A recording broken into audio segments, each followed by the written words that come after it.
அரியலூர் அருகே விடுதலை சிறுத்தைகள் கட்சி நிர்வாகியின் வாகனத்தை வழிமறித்து சேதப்படுத்திய புகாரில் பாட்டாளி மக்கள் கட்சியை சேர்ந்த 3 இளைஞர்களை காவல்துறையினர் கைது செய்துள்ளனர். தேர்தல் நெருங்கும் வேளையில் ஏற்பட்டுள்ள இந்த மோதல் போக்கு அப்பகுதியில் பெரும் பரபரப்பை ஏற்படுத்தியுள்ளது. அரியலூர் மாவட்டத்தில் அரசியல் மோதல் காரணமாக விடுதலை சிறுத்தைகள் கட்சி நிர்வாகியின் வாகனம் அடித்து நொறுக்கப்பட்ட சம்பவம் பெரும் பரபரப்பை ஏற்படுத்தியுள்ளது. அரியலூர் அருகே விடுதலை சிறுத்தைகள் கட்சியின் உள்ளூர் நிர்வாகி ஒருவர் தனது வாகனத்தில் சென்று கொண்டிருந்தபோது அங்கு வந்த கும்பல் ஒன்று திடீரென வாகனத்தை வழிமறித்துள்ளது. கண் இமைக்கும் நேரத்தில் மறைத்து வைத்திருந்த கற்கள் மற்றும் கட்டைகளால் வாகனத்தின் கண்ணாடிகளை அடித்து நொறுக்கிய அந்த கும்பல் அங்கிருந்து தப்பி ஓடியது.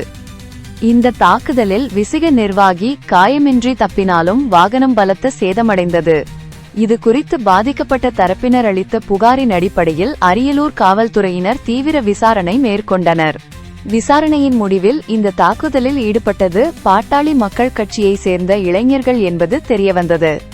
இதனைத் தொடர்ந்து பாமகவை சேர்ந்த 3 இளைஞர்களை காவல்துறையினர் இன்று அதிரடியாக கைது செய்தனர். அவர்கள் மீது கலகம் விளைவித்தல், பொதுச்சொத்துக்கு சேதம் விளைவித்தல் உள்ளிட்ட பல்வேறு பிரிவுகளின் கீழ் வழக்கு பதிவு செய்யப்பட்டுள்ளது. ஏற்கனவே விசிக மற்றும் பாமக இடையே கூட்டணி குறித்த விவாதங்கள் அரசியல் களத்தில் காரசாரமாக நடந்து வரும் நிலையில் அடிமட்ட தொண்டர்களிடையே ஏற்பட்டுள்ள இந்த மோதல் போக்கு மாவட்ட நிர்வாகத்தை அதிர்ச்சியடைய வைத்துள்ளது. அசம்பாவிதங்களை தவிர்க்க அரியலூர் மாவட்டத்தின் முக்கிய இடங்களில் கூடுதல் போலீஸ் பாதுகாப்பு போடப்பட்டுள்ளது.